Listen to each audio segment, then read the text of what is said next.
Donc on continue cette petite avancée dans le voyage de Polyclète, cet ouvrage que j'ai chiné ce matin.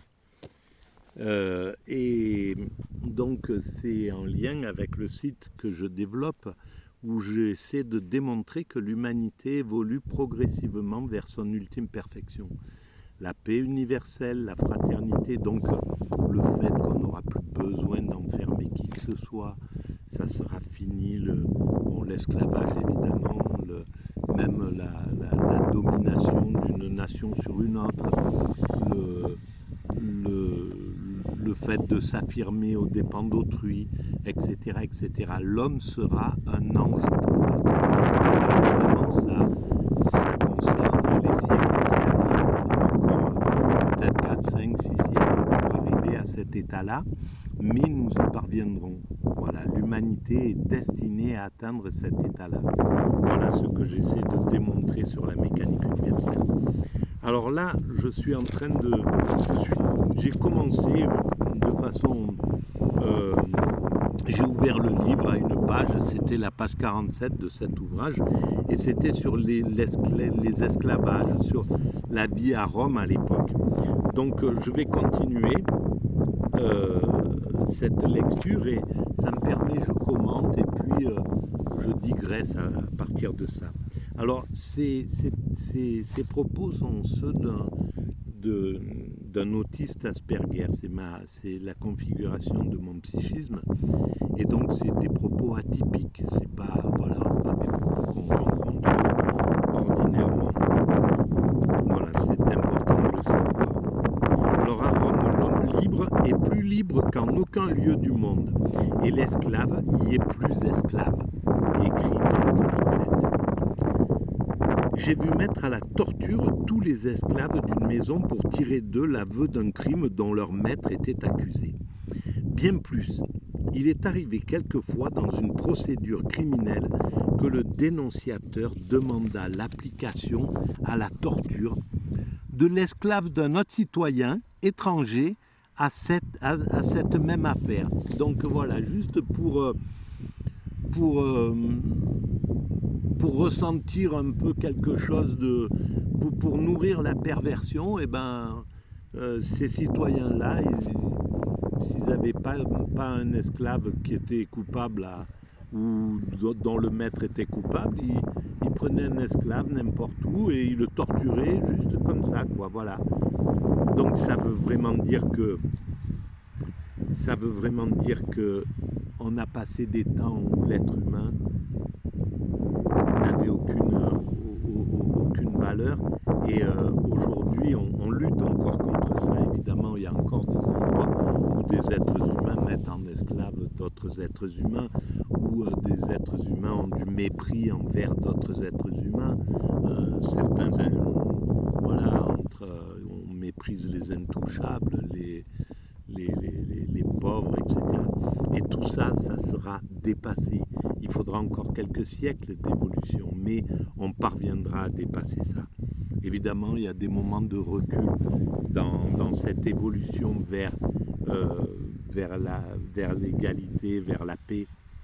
Comme maintenant, on est dans un moment de recul dans l'humanité depuis que le néolibéralisme s'est imposé dans les années 90 et que Thatcher, Reagan, Mitterrand ont ramené une sorte d'oligarchie au pouvoir, et depuis on est en régression évidemment. Voilà, bon, je continue. On demande alors le consentement du patron, et il est d'usage qu'il l'accorde sous la réserve que si l'esclave périt dans l'épreuve, on lui en paiera la valeur. Voilà, il y a quelque chose. Comment notre psychisme décline de ces psychismes-là. C'est ça qui est vraiment incroyable. C'est que des hommes ont pu regarder des autres hommes se faire torturer, se faire maltraiter, se faire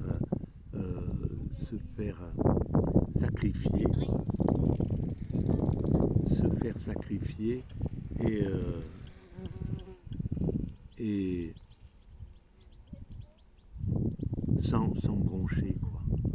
Alors heureusement, l'humanité, elle évolue vers la sensibilité, on devient de plus en plus sensible, notre empathie, le niveau d'empathie évolue, augmente, etc.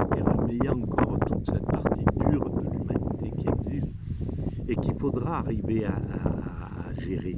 Et je pense que à un certain moment, l'humanité, elle utilisera la psychologie, elle utilisera l'éducation, elle utilisera tout un tas de choses, mais elle sera peut-être obligée d'utiliser la génétique, le travail sur, voilà, quelque chose qui permette à l'homme de sortir de cette condition de barbare, quoi, de tortionnaire, de sadique.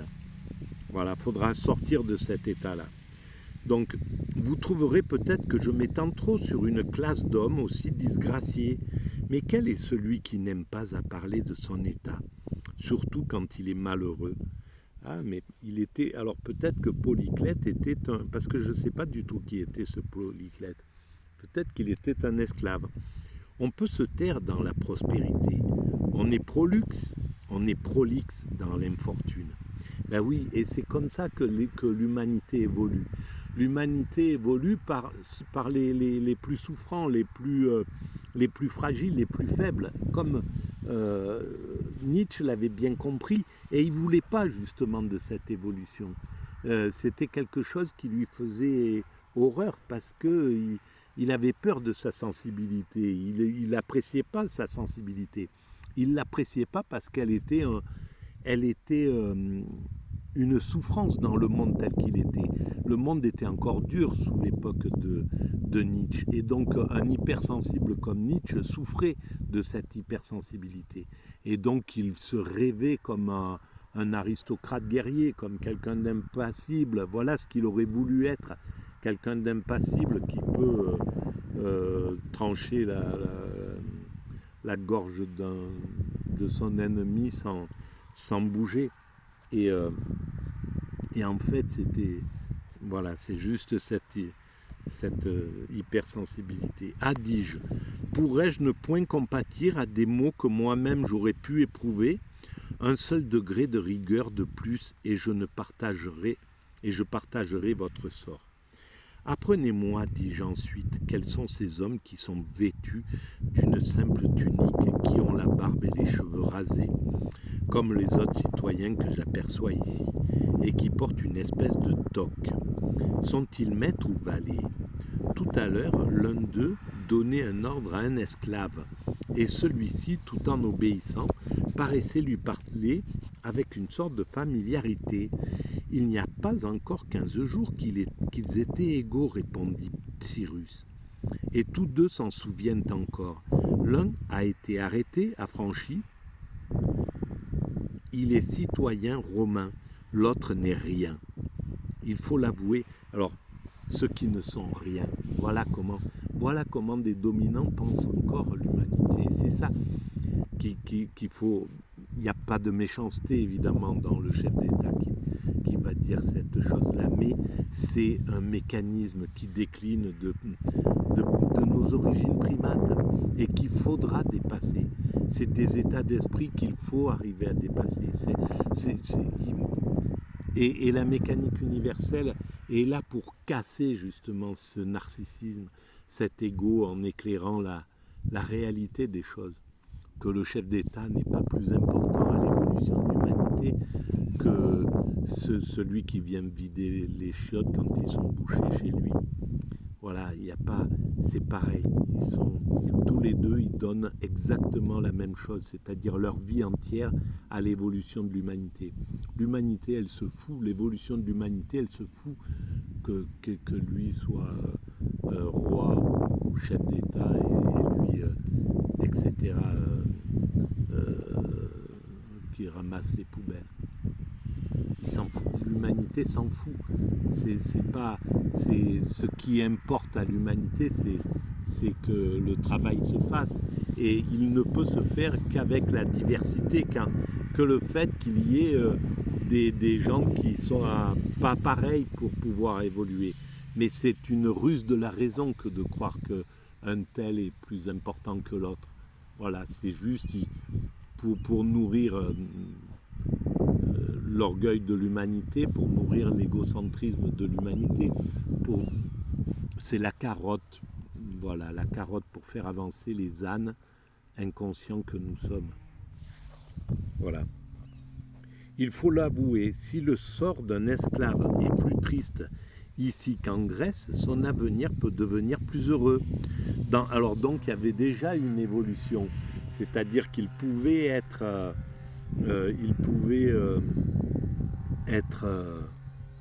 affranchi peut-être plus qu'en Grèce.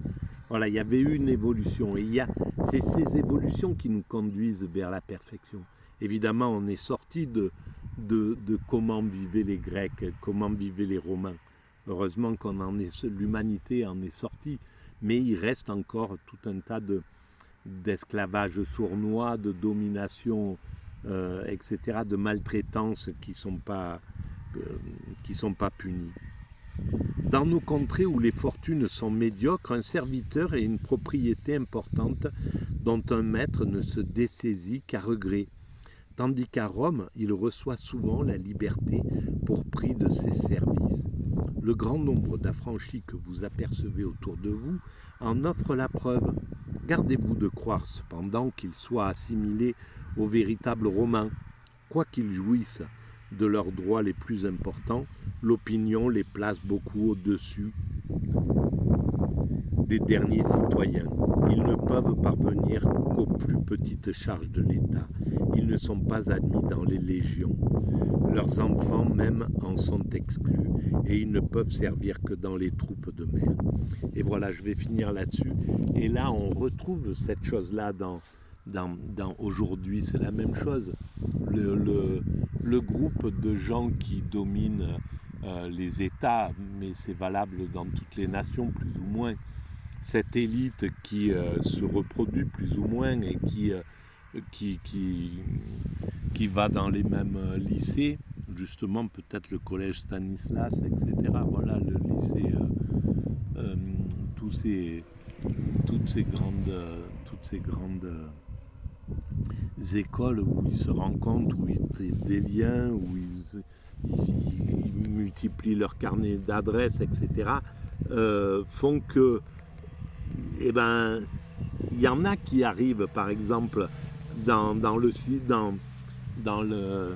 à la gouvernance, qui arrivent à se hisser dans le système, etc. Mais ils ne sont pas admis en réalité.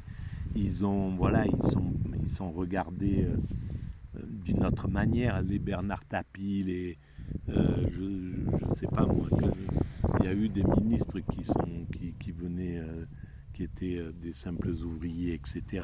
Dans les 30 Glorieuses, quand l'ascenseur social fonctionnait, il y avait des gens qui arrivaient à se hisser, mais voilà, la bourgeoisie ne les prenait pas plus que les bourgeois n'étaient pris par l'aristocratie, et c'est ce qui a fait une révolution. C'est ce qui a fait que les bourgeois ont fait la révolution, parce qu'ils se sentaient pas, ils se sentaient méprisés par les autres. Et ce mépris, il est exactement là. Et ce mépris,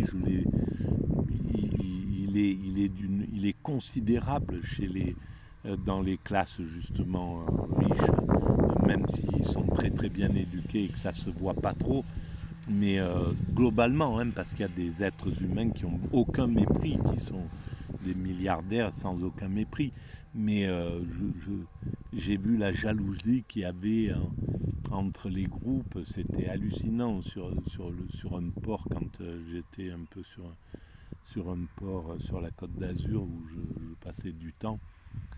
Ceux qui avaient des bateaux de 30 mètres regardaient d'une manière ceux qui avaient les bateaux de 20 mètres, etc., etc., puis en déclinaison comme ça. Et donc il y a quelque chose qui est... Voilà, c'est comme ça qu'évolue l'humanité, on n'y peut rien, on est obligé de l'accepter encore comme ça, mais la perfection vers laquelle on va fera que nous atteindrons la parfaite égalité. Chaque être humain sera absolument l'égal d'autrui et dans la fraternité la plus absolue. Voilà ce qu'on peut dire, selon ma théorie. Voilà, je vous remercie de votre écoute et puis je vous dis à bientôt.